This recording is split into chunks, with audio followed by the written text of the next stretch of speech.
In this section, let's start our next topic, that is OSPF Type 3 packet LSR, link state request. So this packet will contain different information. For example, the type of LSA that will be requested, right? Because in the Type 2 packet or the database description packet, we have seen that the basic information is exchanged, or we can say that the LSA headers are exchanged, and based upon that, devices are going to find out what information they exactly need, right? So after verifying that, the device is going to send a request, or that is known as the OSPF type 3 packet, link state request. So it will contain the type of LSA that it is going to request, the link state ID of that particular LSA. Also, it will contain the router ID of the originator of that LSA. So the device that originated that particular LSA, so the router ID of that device will also be a part of LSR. Used to request the missing or out of date information after verifying the DBD that we already discussed, right? So let's continue to our type 4 and type 5 OSPF packet also, and then we'll see the practical. So our next packet is OSPF type 4 packet, that is the LSU, or we can say that it is the link state update. So it is the response of the link state request or the type 3 packet. Okay. So in the type 3 packet, the missing information is requested, right? So now the link state update, it will contain the full information of that particular LSA. Okay. And LSU, it's a reliable communication between the two devices. So it means that the LSU packet, okay, for each LSU packet, there will be acknowledgement.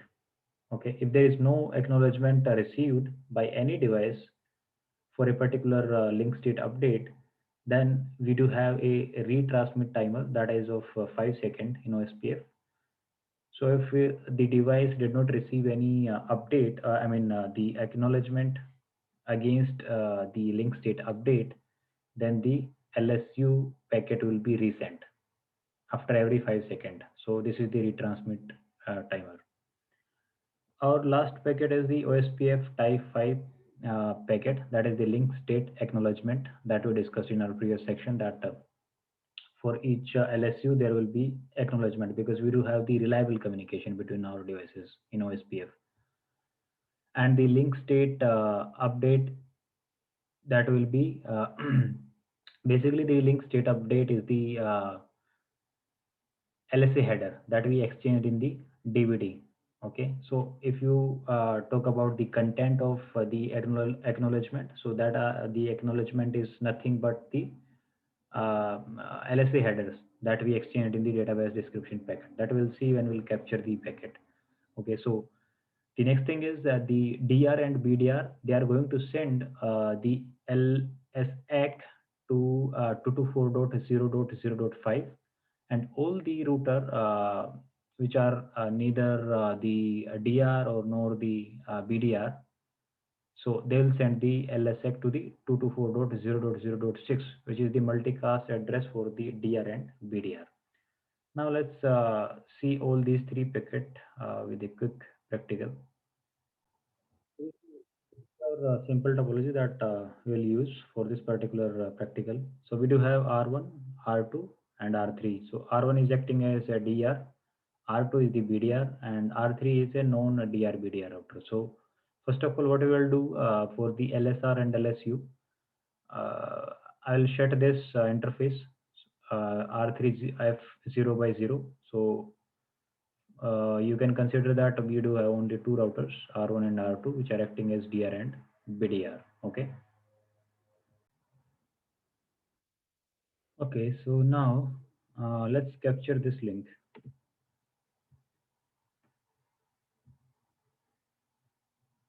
Now, once the capture starts, we will see the link state request and link state update packets. So now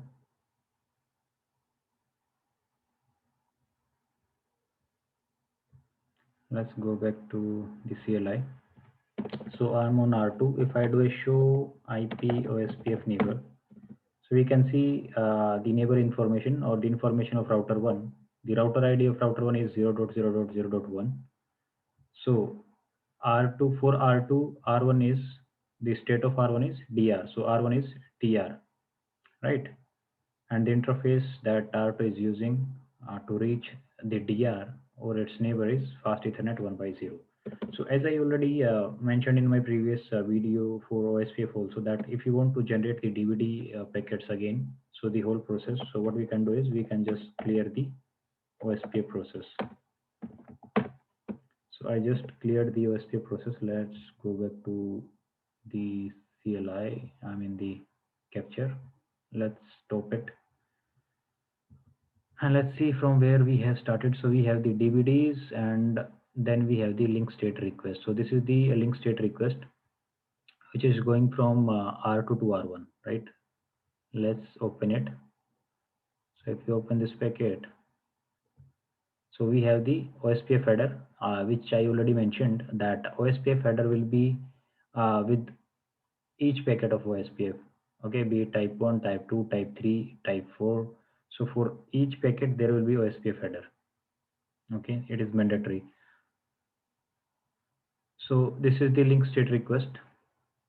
We can see that in the link state request, we do have the router LSA, we have the link state ID. So these are the things that we discussed, right? So as a part of link state request, it will be the type, it's a router LSA, we have the link state ID, and the advertising router is 0.0.0.1. So we have multiple link state requests. So for example, we have 0.0.0.3, right? We have another link state request. So we have the link state ID and the advertising router, right? Then we have the link state request with the we have the network LSA, right? So first one is the router LSA. Don't worry about the LSAs as of now because we did not discuss the LSAs. So we'll discuss all in detail. First of all, I'm focusing on the OSPF packets. So this is the network LSA. So link state ID is the IP address of the DR. Okay, so the IP address of DR is 10.1.1.1, or it's the interface IP of the R1, which is connected to or which is reachable to R2, right? Via fast Ethernet 0x1 or 1x0. I don't remember it exactly. The advertising router is 0.0.0.1 or it's R1. Let me check if the link to R3 is shut. I want to keep it shut as of now. Show IP OSPF neighbor. Yeah, the link is shut. Okay. So this is the information that is requested from R2. Now you can also see the update sent by R1 to R2 after this link state request.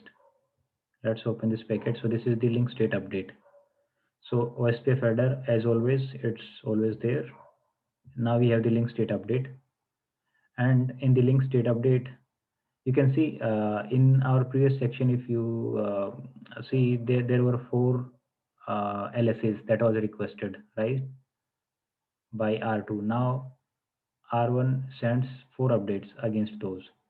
Now it is containing the full information, right? What is the age? What is the link state ID, advertising router? What's the checksum value? What's the length? How many links are there? The IP addresses, the metric. So now, as we discussed, that LS update or link state update will be containing the full information. So now it is sending the full information. Okay. Now let's see the acknowledgement. So now we can see that we have 10.1.1.2. So 10.1.1.2 is R2 and R2 is the BDR, and we already discussed this, right? That DR and BDR, they are going to send the acknowledgement to this particular address, right? Because right now we have shut the R3 interface. Now we do not have any known DR/BDR router in our network. That is why we don't see LSAC 224.0.0.6. Okay, and as I discussed that the content of link state acknowledgement is nothing but the LSA headers that were exchanged as a part of DVD. It is having the same content. Let's open one of these. So for example, this is the link state advertisement, not advertisement, a link state acknowledgement, LSAC. Okay. So now you can see this is the acknowledgement that it is giving. So the same information the routers exchanged as a part of DBD. These are the small that were the small LSA headers that they exchanged. Okay. The same information we can see if I go to CLI. For example, if I go to R2, show IP OSPF database. So this is the command to check the OSPF database. Okay. So if I open one of the database LSAs, for example, if I do a show IP OSPF database and then I want to open the router LSA, okay, and let's enter.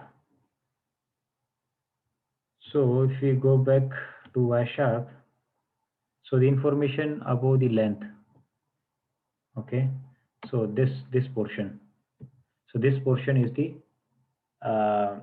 portion which is exchanged as a part of DVD packet. This is the LSA header that is exchanged, and also the same thing the devices are going to exchange to acknowledge a link state update. Okay, you can see here this is the same information.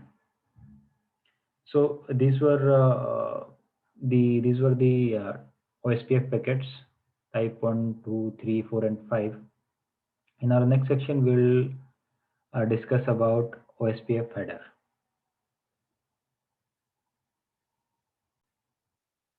Before we close this session, let's also see the behavior of the LSEC multicast when we bring in the known DR/BDR router. So if I go to R3 and if I do a show IP interface brief, so fast Ethernet 0 by 0, let's bring this interface up. Interface FA 0 by 0, no shutdown. Let's wait. Show IP OSPF neighbor. So now we can see that R3 is a known DR/BDR router because if for R3, R1 is the DR and R2 is the BDR. Now let's try to capture it again.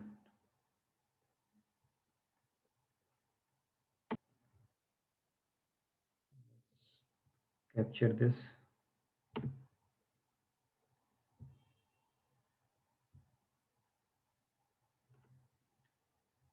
Now we'll clear the OSPF process and now let's see if it is true what we discussed about the multicast address of LSAC for known DR/BDR. Let's clear the process. Clear IP OSPF process. Yes.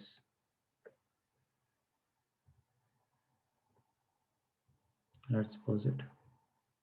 Now we can see because R3 is known DR/BDR. So that is why you can see whenever R3 is sending the link state update, it is sending to the 224.0.0.6. What I was looking at is for the LS acknowledgement. Here it is. So you can see that R1 or R2. So here we have R2. So it is sending the information, not this one. Let's say this is the LSX. So this is R2. So R2 is sending the LSAC to 224.0.0.5. You can see here the source and the destination. Destination is 224.0.0.5. But if you talk about R3, which is the known DR/BDR, so it is sending the information to the DR BDR multicast address, which is 224.0.0.6. So this was all about the OSPF packets. So in our next section, we will discuss about OSPF header.